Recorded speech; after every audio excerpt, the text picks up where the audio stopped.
ದೂತ ಸಂವಾದವೆಂಬ 10ನೇ ಅಧ್ಯಾಯ.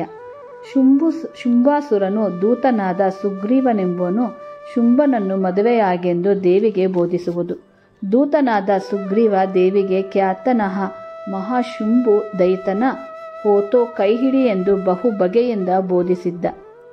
ದೇವಿಯ ಕೃಪೆಯನ್ನು ಪಡೆದ ದೇವತೆಗಳು ತಮ್ಮ ತಮ್ಮ ಊರುಗಳಿಗೆ ನಡೆದು ಮೊದಲಿನಂತೆಯೇ ಕೆಲಸ ಕಾರ್ಯಗಳಲ್ಲಿ ತಲ್ಲೀನರಾದರು. ಹೀಗೆ ಬಹಳ ದಿನಗಳಾದ ಅನಂತರ ಒಂದು ಭಯಂಕರವಾದ ಘಟನೆ ನಡೆಯಿತು.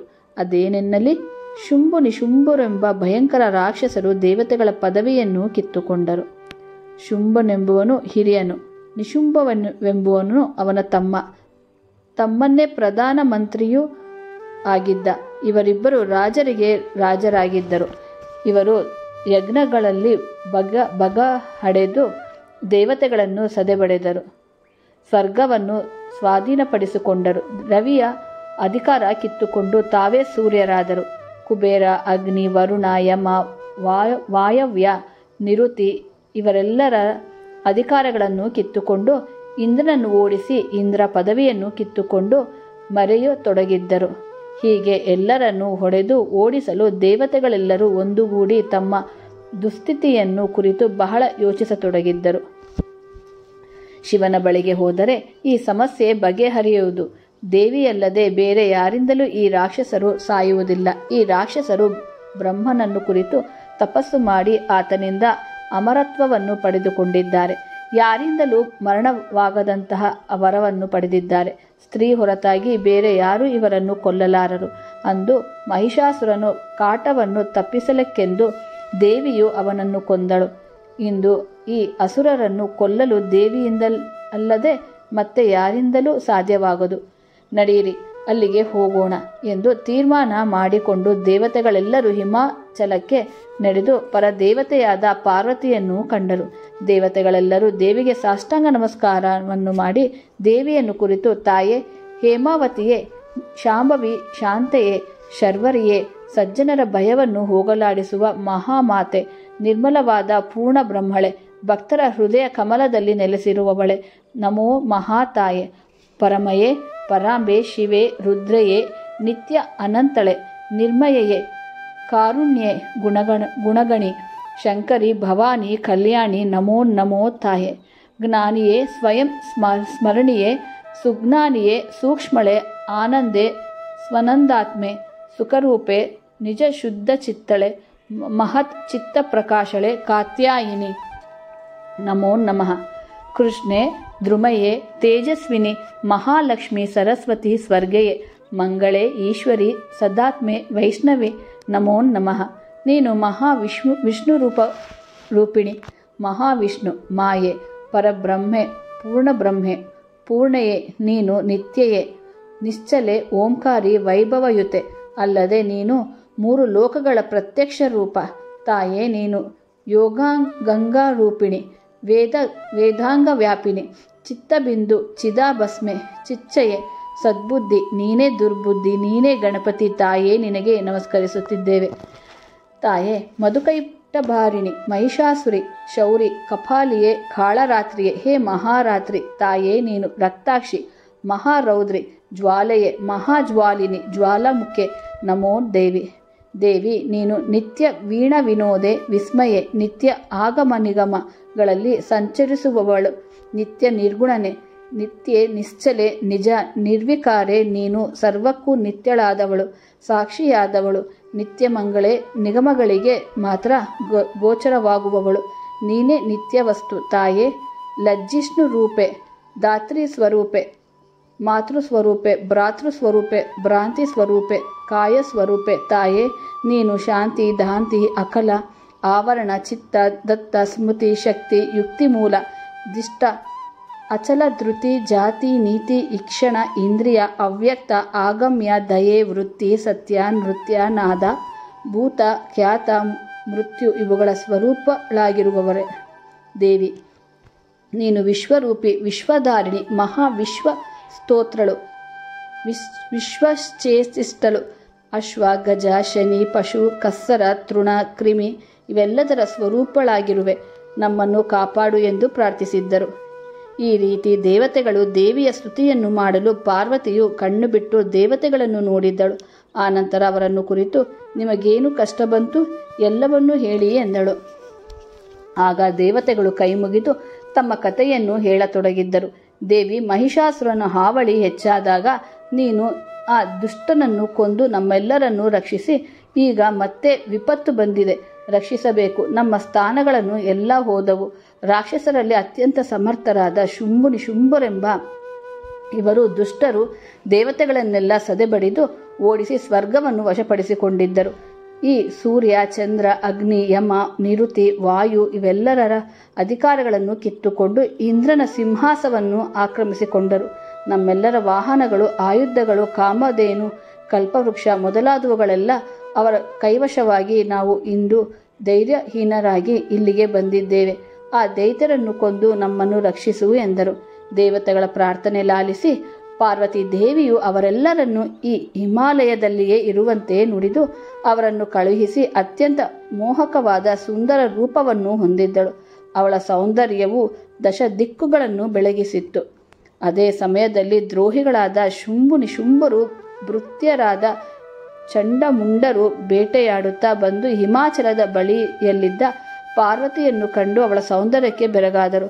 ಆನಂತರ ಚಂಡಮುಂಡರು ಆ ಪ್ರಚಂಡ ದೇವಿಯ ಮುಂದೆ ಮಾತನಾಡದೆ ಅಲ್ಲಿಂದ ತೆರಳಿ ಈಕೆಯನ್ನು ಶುಂಭನಿಗೆ ಹೆಂಡತಿಯನ್ನಾಗಿ ಮಾಡಬೇಕೆಂದು ಮಾತನಾಡಿಕೊಂಡು ತಮ್ಮ ಸ್ಥಳಕ್ಕೆ ಬಂದರು. ತಮ್ಮ ಸ್ಥಳವನ್ನು ತಲುಪಿದ ಒಡನೆ ಚಂಡನು ಶುಂಭನ ಬಳಿಗೆ ನಡೆದು ಅವನನ್ನು ಕುರಿತು, ನಾವು ಇಂದಿನ ಬೇಟೆಯಲ್ಲಿ ತಿರುಗುತ್ತಿದ್ದಾಗ ಹಿಮಾಚಲದಲ್ಲಿದ್ದ ಒಬ್ಬ ಸುಂದರ ಸ್ತ್ರೀಯನ್ನು ಕಂಡೆವು. ಅವಳ ರೂಪವು ಅಮೋಘವಾಗಿತ್ತು. ನಮ್ಮ ಅರಮನೆಯಲ್ಲಿ ಆ ಸ್ತ್ರೀ ರತ್ನವೊಂದನ್ನುಳಿದು 3 ಲೋಕಗಳಲ್ಲಿ ಅಮೂಲ್ಯವೆನಿಸಿದ್ದ ಎಲ್ಲ ರತ್ನಗಳೂ ಇವೆ. ಆನೆಗಳಲ್ಲಿ ಐರಾವತವು, ಕುದುರೆಗಳಲ್ಲಿ ಉಚ್ಚೈಶ್ರವವು, ಮರಗಳಲ್ಲಿ ಶ್ರೇಷ್ಠವಾದ ಪಾರಿಜಾತವು, ಕಮಲಗಳಲ್ಲೆಲ್ಲ ಸಮುದ್ರ ರಾಜನ ಕರ ಪದ್ಮವಾದ ಪಂಕಜ ರತ್ನವು, ಪುಷ್ಪಗಳಲ್ಲಿ ಕುಬೇರನ ಪುಷ್ಪರತ್ನವು, ಸಂಧ್ಯಾನದಲ್ಲಿ ಬ್ರಹ್ಮನ ಮಣಿಮಾಯವಾದ ಸಂಧ್ಯಾನಂದ ರತ್ನವು, ವರುಣ ಛತ್ರಗಳಲ್ಲಿ ಛತ್ರವನ್ನು ನಮ್ಮ ಅರಮನೆಯಲ್ಲಿದೆ. ಆದರೆ ಇಂಥ ಸ್ತ್ರೀ ರತ್ನ ನಮಗಿಂದು ಇಲ್ಲವಾಗಿದೆ ಎಂದನು. ಚಂಡನು ಈ ರೀತಿ ನುಡಿಯಲು ಶುಂಭನು ಅದೆಲ್ಲವನ್ನು ಕೇಳಿ ಮೊದಲು ದೂತನನ್ನು ಕಳುಹಿಸಿ ಅವಳನ್ನು ಬರ ಹೇಳಬೇಕು, ಬರದಿದ್ದರೆ ಹಿಡಿದು ತರಿಸಬೇಕು ಎಂದು ಮನಸ್ಸಿನಲ್ಲಿ ಯೋಚಿಸಿ ಸುಗ್ರೀವನೆಂಬ ರಾಕ್ಷಸನನ್ನು ಕರೆದು, ಸುಗ್ರೀವ, ಆ ಸ್ತ್ರೀಯಲ್ಲಿಗೆ ಹೋಗಿ ಅವಳನ್ನು ಕುರಿತು ನಾನಾ ಪದವಿ ಐಶ್ವರ್ಯ ಭೋಗಗಳೆಲ್ಲ ನಿನಗೆ ಸೇರುತ್ತದೆ. ಶುಂಭನು 3 ಲೋಕಗಳ ರಾಜನಾಗಿದ್ದಾನೆ. ಅವನು ಉದಾರ ವೀರ ಶೂರ. ಅವನನ್ನು ಹಿಡಿದು ಭೋಗಿಸು ಎಂದು ಒಡಬಂಡಿಸು. ಕೇಳಿದ್ದರೆ ವಿಧವಾದ ಉಪಾಯಗಳನ್ನು ಮಾಡು. ಕೊನೆಗೆ ಮುಂದಳೆಯನ್ನು ಹಿಡಿದು ಎಳೆದೊಯ್ಯುವನೆಂದು ನುಡಿ ಎಂದನು.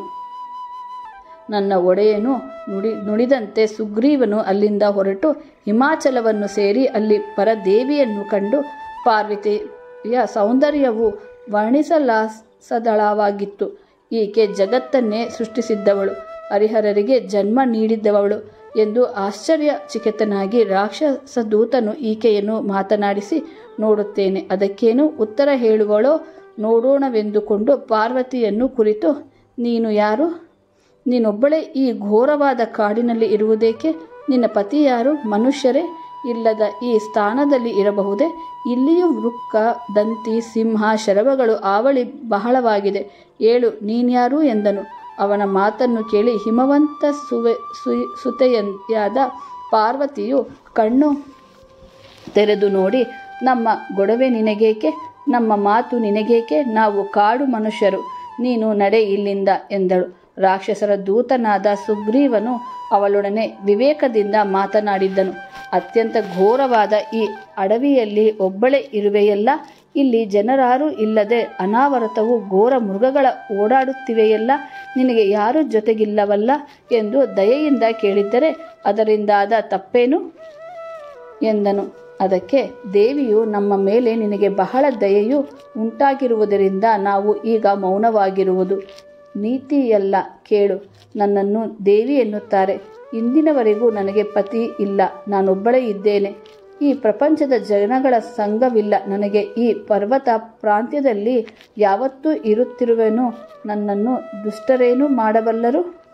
ಈ ದುಷ್ಟ ಮೃಗಗಳೇನು ತಾನೇ ಮಾಡಬಲ್ಲವು? ಈ ಜಗತ್ತಿಗೆ ಒಬ್ಬನು ಪುರುಷನ ಆಜ್ಞೆಯೇ ಸರ್ವಕ್ಕೂ ಅನ್ವಯವಾಗಿ ನಾನು ಕುಶಲದಿಂದಿದ್ದೇನೆ ಎಂದಳು. ದೇವಿಯ ಮಾತಿಗೆ ಸುಗ್ರೀವನು, ದೇವಿ, ಶುಂಭು ನಿಶುಂಭರೆಂಬ ಅಸುರರು ಇಂದಿಗೂ 3 ಲೋಕದ ಅಸುರಗಳಾಗಿದ್ದಾರೆ. ಅವರ ದೂತನಾದ ಸುಗ್ರೀವ ನಾನು.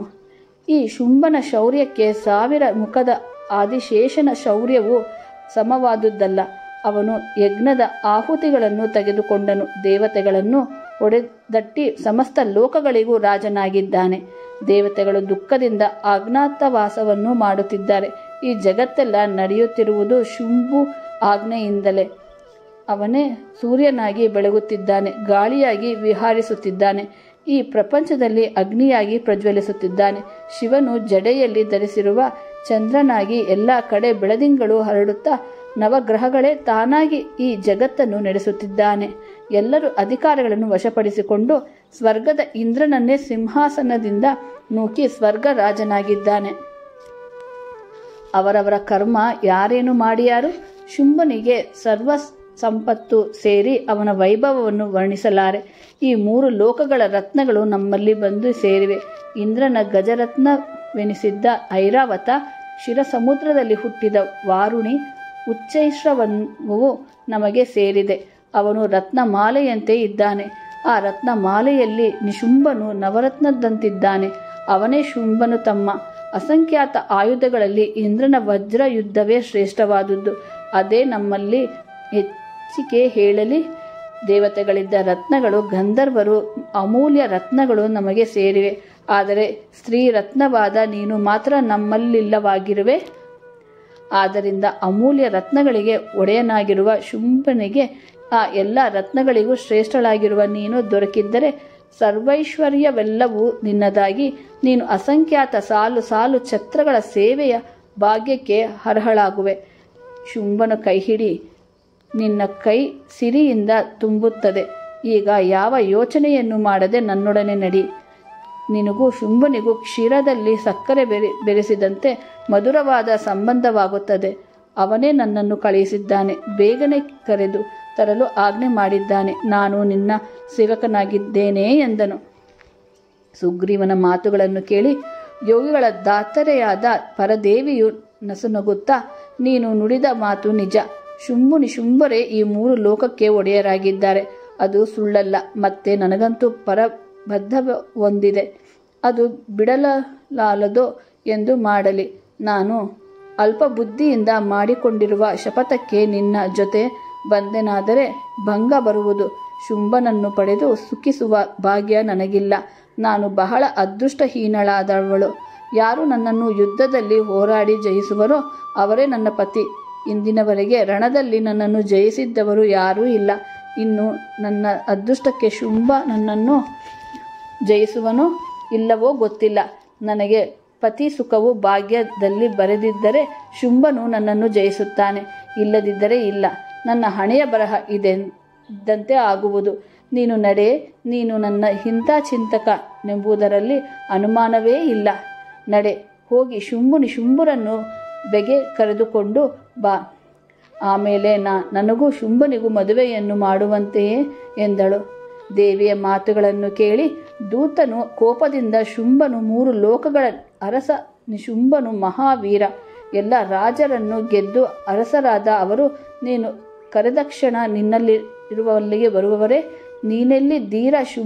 ಶುಂಭನಲ್ಲಿ ನಿನಗೂ ಅವನಿಗೂ ಎಷ್ಟು ಅಂತರವಿದೆ? ಅವನೊಡನೆ ನೀನು ಯುದ್ಧ ಮಾಡುವೆ ಎಂದರೆ ಅದು ಹಾಸ್ಯವಾದೀತು. ಸಮಸ್ತ ದೇವತೆಗಳನ್ನು ಜಯಿಸಿದ್ದವನು ನನ್ನೊಡನೆ ನೀನು ಯುದ್ಧ ಮಾಡುವೆಯಾ? ಶುಂಭನೊಬ್ಬನೇ ಈ ಜಗತ್ತಿಗೆಲ್ಲ ವೀರನಾಗಿದ್ದಾನೆ. ಅವನ ಮುಂದೆ ನೀನು ನಿಲ್ಲುವುದು ಆಗುವುದೇ? ಹೆಡತನವನ್ನು ಬಿಡು, ಸರ್ವಸ್ವವನ್ನು ನಿನ್ನದಾಗುತ್ತದೆ. ನೀನು ಒಳ್ಳೆಯ ಮಾತಿನಿಂದ ಬರೆದಿದ್ದರೆ ಮುಂದಲೆಯನ್ನು ಹಿಡಿದು ಎಳೆದುಕೊಂಡು ಹೋಗುವೆನು. ಮಾನವನು ಕಳೆದುಕೊಂಡು ಬರುವುದಕ್ಕಿಂತ ಮಾನವನಾಗಿ ಬಾ ಎಂದನು. ದೇವಿಯು ಅವನ ಮಾತುಗಳಿಗೆ ಏನು ಮಾಡಲಿ? ಇದು ನನ್ನ ಪ್ರಾರಬ್ಧ ಕರ್ಮ. ಹೋಗಿ ಶುಂಭು ನಿಶುಂಭರನ್ನು ಕರೆದು ನನಗಾಗಿ ಈ ಒಂದು ಕೆಲಸವನ್ನು ಮಾಡು ನಡೆ ಎಂದಳು. ದೂತನು ತನ್ನ ಮಾತಿಗೆ ಒಪ್ಪದ ದೇವಿಯು ಲಕ್ಷಣವನ್ನಿರಿತ್ತು. ಅಲ್ಲಿಂದ ಹೊರಟನು. ದೇವಿಯು ರಾಕ್ಷಸರ ನಿರೀಕ್ಷೆಯನ್ನು ಮಾಡುತ್ತಾ ಶುಂಭನನ್ನು ಕೆಡಹಿಕೊಂಡು ಈಗಲೇ ದೇವತೆಗಳ ಚಿಂತೆಯನ್ನು ಪರಿಹರಿಸುವನೆಂದು ನಿರ್ಧರಿಸಿ ಚಿದಾನಂದಾತ್ಮ ಗುರುವರರನ್ನೂ ನೆನೆದಳು. ದೂತ ಸಂವಾದವೆಂಬ ದಶೋಧ್ಯಾಯವು ಮುಗಿದಿದ್ದು.